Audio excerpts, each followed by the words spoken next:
انہوں نے تلوار لی، کر لو یا علی، لے لی ان کے ہاتھ سے، جھپٹ پڑے دشمن کی طرف۔ اب تو جناب تلوار بھی ادھر کی اور ہاتھ بھی ادھر کا، اب کون ٹکتا ہے؟ ہر ایک کو اپنے ہی سر پہ دکھائی دی۔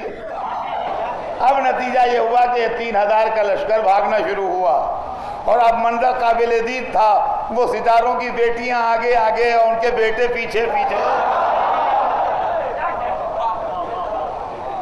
اسلام کی تاریخ کی عجیب لڑائی ہے یہ، مسلمانوں کو اس میں کافی نقصان اٹھانا پڑا تھا، اور حضرت حمزہ اس میں شہید ہوئے، اور یہی وہ لڑائی ہے جس لڑائی میں یزید کی دادی ہندہ نے حضرت حمزہ کا کلیجہ چبایا۔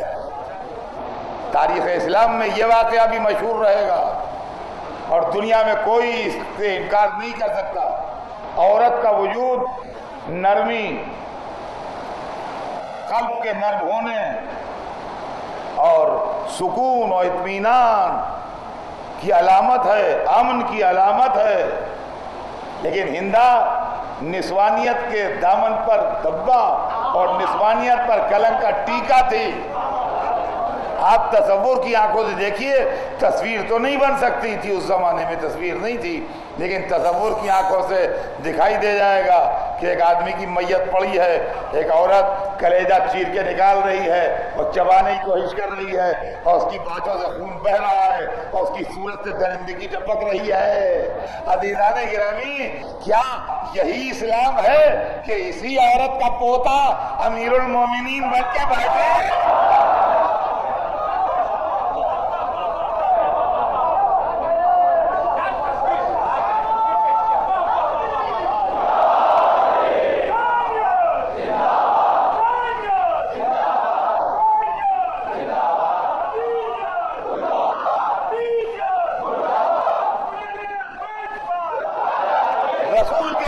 رسول کے گھر کی قربانیاں جاری ہیں، علی کی سیکریفائس اور خدمتیں جاری ہیں، اسلام کا پیغام عام ہو رہا ہے، دشمنان اسلام مخالفت کر رہے ہیں۔ بدر کی لڑائی میں علی نے محنت کی اور آدھے قتل کیے۔ احد کی لڑائی میں رسول کی جان بچانے والے اور اسلام کی بگڑی کو بنانے والے علی ابن ابی طالب تھے۔ رسول کے گھر میں قربانیاں بھی جاری ہیں، حمزہ قربان ہوئے ہیں تو رسول کے چچا ہیں، عبیدہ مارے گئے ہیں تو رسول کے چچا ہیں، چچا بھائی ہیں، مطلب یہ بھی سلسلہ چل رہا ہے، جانیں بھی جا رہی ہیں اور محنتیں بھی ہو رہی ہیں۔ عزیزان گرامی، اب میرے پاس وقت ہوتا اور کئی مجلسیں باقی ہوتی تو میں آپ کو ڈیٹیل میں سناتا، لیکن خالی اسلام کی جو جوہر اسلام ہے وہ سنا دوں آپ کو۔ ابو سفیان اس لڑائی میں شکست کھا کے پلٹا اور ناکام و نامراد پلٹا، سر جھکائے ہوئے پلٹا، اس لیے کہ کچھ حاصل نہ کر سکا۔ جذباتی لوگوں کی تھوڑی سی تسلی ہو گئی، مگر ابو سفیان کی تسلی نہیں ہوئی، اس لیے کہ جب اس سے لوگوں نے پوچھا چچا آپ کچھ خوش نہیں ہیں، تم کہہ رہے کیا خوش ہو، کوئی کام تو بنا نہیں۔ ان کا کام کیوں نہیں بنا؟ ہم نے 70 مسلمان مار لیے۔ کہاں تمہیں یہی پڑی ہے 70 مسلمان مار لیے؟ اے وہ تو زندہ رہ گئے، جو مسلمان بناتے ہیں تم نے 70 مارے ہیں وہ 700 بنا دیں گے، کیا فائدہ ہوا؟ ارے کیا بتائیں، وہ تو ہم نے مار لیا تھا، انہیں بالکل سامنے کھڑے تھے ہمارے، وہ علی آ گئے، سارا کھیل ان کی وجہ سے بگڑ گیا۔ تو فلاں ابن فلاں تھا نا، وہ بڑھ گیا تھا، علی نے اس کو مار لیا، پھر فلاں ابن فلاں بڑھا، وہ بھی مر گیا، تو بھی میں چچا کی سب آیا میں کہنے کہ اچھا کیا بیٹا، اچھا کیا۔ اب اس نے پہلے 1000 سے 3000 کا لشکر لے گیا، تیسری مرتبہ 3000 سے 10,000 کیا، 10,000 کا لشکر لے کے آیا۔ جنگ خندق میں جو سرور کائنات نے خندق کھود کا مقابلہ کیا، جو لوگ حج کو جا چکے ہیں وہ اس جگہ گئے ہوں گے جہاں سب مساجد ہے، مسجد فتح ہے، وہیں پہ جنگ خندق ہوئی، سمجھے آپ، وہیں پہ جنگ خندق ہوئی تھی۔ اور ایک پہلوان لایا گیا، 1000 آدمیوں کے برابر تھا، 1000 آدمیوں کے برابر مانا جاتا تھا، عمرو ابن عبد ود، یہ 1000 آدمیوں کے برابر مانا جاتا ہے، اس کو ڈھونڈ بھال کے لایا گیا. یہ لڑنے کے لیے نہیں آیا تھا، یہ علی کو مارنے آیا تھا، اس لیے کہ 2 لڑائیوں میں تجربہ ہو چکا تھا کہ جب تک علی کو نہیں مارو گے جب تک کام بنے گا نہیں. لہذا یہ لایا گیا تھا علی کو مارنے. ادھر خندق کھود گئی. یہ شام کو خندق کے پاس آن کے ٹہلتا تھا. ایک دفعہ ایک جگہ پر اس نے دیکھا کہ خندق کی چوڑان کم ہے. بس گھوڑا دوڑا کے اس نے وہیں سے جمپ کی اور ادھر آ گیا. میں کہوں گا کہ جب خندق رسول کی نگرانی میں کھودی تھی تو اس میں انجینئرنگ کا یہ ڈیفیکٹ کیسے رہ گیا کہ ایک جگہ سے چوڑان میں کم تھی؟ یہ تو انجینئرنگ کا ڈیفیکٹ ہے کہ ایک جگہ سے چوڑان میں وہ کم تھی. کیوں کم تھی صاحب؟ ہر جگہ برابر کیوں نہیں تھی؟ یا حضور یہ کیا معاملہ ہے؟ ممکن ہے جواب دیں جان کے ہم نے کم رکھوائی تھی کہ شکار کے آنے کا راستہ تو رہے.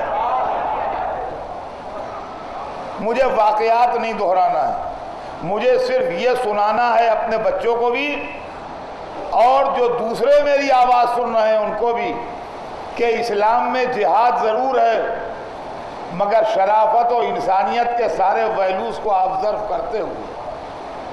بے گناہوں کو مارنا،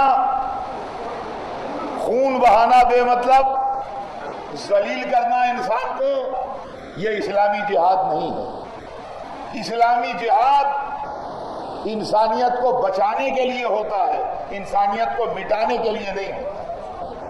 آج جو پوری دنیا میں کچھ نام نہاد مسلمان سو کالڈ جہادی تنظیمیں بنا رہے ہیں، یہ وہ ہیں جن تک اہل بیت کے تعلیمات نہیں پہنچے ہیں.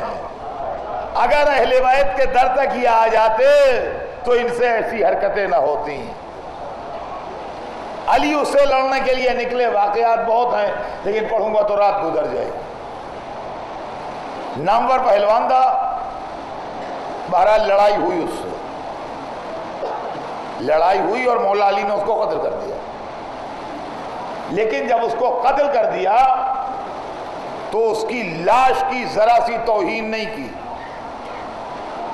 اس کا لباس اس کے جسم پر رہا، اس کی اسلحے اس کے جسم پر رہے. جو اسلحے استعمال کر رہا تھا ہاتھ میں تھے، گر گئے تھے، وہ لاش کے پاس بکھرے رہے. صرف سر کاٹا گیا، باقی اس کی میت کی کوئی توہین نہیں ہوئی. اس کی بہن رہتی تھی وہیں. جب وہ اپنے بھائی کی میت دیکھنے آئی تو دیکھنے کے بعد گھوم گھوم کے دیکھتی رہی میت اور دیر تک دیکھتی رہی. وہ کافر تھی وہ الگ بات ہے مگر کافروں میں بھی بہادر ہوتے ہیں اور بہادروں کی آن بان اور پہلوانوں کے اصول کافروں میں بھی ہوتے ہیں، خالی مسلمانوں میں نہیں ہوتے ہیں.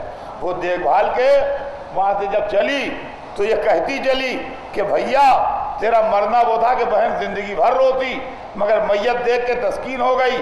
تیرا قاتل کوئی شریف النسب و بہادر انسان ہے جس نے تیری میت کی توہین نہیں کی. اور اے بھیا بہادر کے ہاتھوں بہادر کا مارا جانا عیب نہیں ہے. گویا علی نے عمرو کو قتل کر کے اس کی لاش کی توہین نہ کر کے اسلامی جہاد کا فلسفہ سمجھایا کہ ہم گردن کاٹتے ہیں، رگ محبت نہیں کاٹتے ہیں. یہ تھی خندق کی لڑائی. اس کے بعد ابو سفیان ہی نے خیبر کے یہودیوں کو اونچا کیا اور خیبر کی لڑائی ہوئی. وہ الگ بات ہے کہ میں کبھی زندگی رہی ہو سناؤں میں آپ کو، تو پڑھنے کے لیے بہت کچھ ہے لیکن کہاں تک سناؤں اور کیا سناؤں. مجھے تو ابھی بہت کچھ یوں بھی سنانا ہے آپ کو. میں ایک جملہ خالی کہہ کے یہ بھی لڑائی ختم کر دوں گا کہ خیبر کی لڑائی میں علی نے مرحب کو مارا. مرحب کو مارا. مرحب بڑا مشہور تھا. لشکر جاتا تھا، خیبر کا دروازہ کھلتا تھا، شور ہوتا تھا مرحب آ رہا ہے، اور اس کے بعد کامیابی نہیں ہوتی تھی، مرحب آتا ہی نہیں تھا. خالی نام چلتا تھا اس کا. روز اس کا بھائی نکلتا تھا حارث. جس دن علی آئے اس دن بھی ادھما کے مذہب آ رہا ہے، لیکن وہی حارث نکلا. علی نے کھڑے کھڑے 2 ہاتھوں میں اس کا کام تمام کیا. اب جب خیمے میں خبر گئی کہ حارث مارا گیا تو اب مرحب نکلا. توجہ چاہتا ہوں جہاں جہاں میری آواز جا رہی ہے، میں علی کے شرافت جنگ کو پیش کرنا چاہتا ہوں آپ کے ساتھ. کہ علی جتنے عظیم شجاع تھے اتنے ہی اعلیٰ معیار شرافت میں بھی فائز تھے. دنیا میں بہادر مل جائے آپ کو، مگر شرافت کا وہ معیار نہیں ملے گا جو حیدر کرار کے گھر میں ہے. اب جو دوبارہ نکلا وہ اصلی والا مرحب تھا،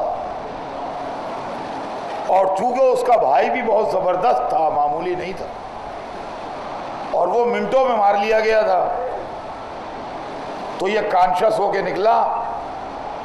تو تاریخ بتاتی ہے 2 خود سر پر رکھے، 2 زرہیں پہنی، 2 تلواریں لگائیں، 2 نیزے لیے، 2 ترکش، 2 کمانے، ہر چیز ڈبل.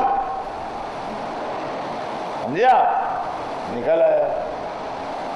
اس کے لیے یہ واقعات لکھا ہے تاریخ میں کہ اس کی ماں یا اس کی دایا وہ ایسٹرولوجسٹ تھی، ستاروں کا حساب کتاب جانتی تھی کچھ. اس نے ایک رات خواب میں دیکھا کہ ایک شیر نے اس کو پھاڑ ڈالا ہے. اس نے اٹھ کے بیان کیا اپنی ماں سے، دایا سے، ماں سے، جس سے بھی جو پال رہی تھی عورت، اس سے اس کو بیان کیا. وہ ایسٹرولوجسٹ تھی، اس نے ٹائم اور یہ وہ دیکھ کے سب کیلکولیٹ کیا، یہ کیا وہ کیا، اور اس کے بعد کہنے لگی دیکھو بیٹا میں تمہیں سمجھائی دیتی ہوں، یہ خواب معمولی نہیں ہے، اس کو زندگی بھر یاد رکھنا، اور کبھی حیدر نام کے آدمی سے نہ لڑنا. ذرا جہاں جہاں میری آواز جا رہی ہے اس کو غور سے سنیے گا. کبھی حیدر نام کے آدمی سے نہ لڑنا. اچھا، حیدر کے معنی عربی میں شیر کے ہوتے ہیں. ہاں، جو بچوں کو نہ معلوم ہو سمجھے مولا کا نام ہے، خالی مولا کا نام تو ہے مگر حیدر عربی میں شیر کو کہتے ہیں. تو کہا کہ دیکھو کبھی حیدر کے نام والے آدمی سے نہ لڑنا ورنہ مارے جاؤ گے. یہ بات اس کے کان میں بچپن سے پڑی ہوئی تھی. اچھا، دوسری طرف کی کہانی سنیے. اکثر آدمیوں کے 2 نام ہوتے ہیں. ایک نام وہ ہوتا ہے جو باقاعدہ رکھا جاتا ہے، ایک نام وہ ہوتا ہے جو گھر والے پکارنے لگتے ہیں. ہوتے ہیں کہ نہیں ہوتے ہیں؟ ان کا نام کیا ہے؟ ان کا محمد حسین صاحب نام ہے آپ کا. مثال فار ایگزامپل، کون صاحب ہے؟ محمد حسین صاحب. اب باہر کے جتنے آدمی ہیں محمد حسین صاحب، محمد حسین صاحب، محمد حسین صاحب. گھر میں جب پیدا ہوئے تھے، ننھے سے تھے، تو ماں نے پیار سے راجہ میاں کہنا شروع کیا تھا. فار ایگزامپل ہوتا ہے، ہر ایک کے ساتھ ہوتا. چندہ میاں کہنا شروع کیا تھا. تو اب یہ گھر میں چندہ میاں مشہور ہیں یا راجہ میاں مشہور ہیں. اب ماں باپ، بہنیں، بھائی، چچا، پھوپھا، ماموں، خالہ، ان کو معلوم ہے کہ ان کا نام راجہ میاں ہے. باقی سارا شہر، سارا دفتر، سارے بزنس والے سب جانتے ہیں محمد حسین صاحب ہیں. مولا علی جب پیدا ہوئے تو رسول نے بحکم خدا نام علی رکھا. ہر ایک جانتا ہے یہ علی ہے. رسول کی گود میں کون پالا؟ علی. دعوت عشیرہ میں وعدہ کس نے کیا؟ علی نے. شب ہجرت بستر رسول پر کون سویا؟ علی. بدر کا میدان کس نے فتح کیا؟ علی نے. احد کی لڑائی میں کس نے فتح کیا؟ علی نے. حمل کو کس نے مارا؟ علی نے. آج لڑنے کون آیا ہے؟ علی. مرحب کے فرشتوں کو کیا خبر کہ ان کے گھریلو نام کیا ہے؟ مرحب کے فرشتوں کو کیا خبر کہ ان کا گھریلو نام کیا ہے؟ شرافت علی کے قربان جائیے کہ دشمن دھوکے میں نہ مارا جائے اور بعد میں تاریخ یہ نہ لکھے کہ مذہب تو دھوکے میں مار دیا گیا، اس کو کیا معلوم تھا کہ ان کا نام حیدر ہے؟ جیسے ہی سامنے آیا مذہب تو رجس پڑا، انا الذی سمتنی امی حیدر، میں وہ ہوں جس کی ماں نے اس کا نام حیدر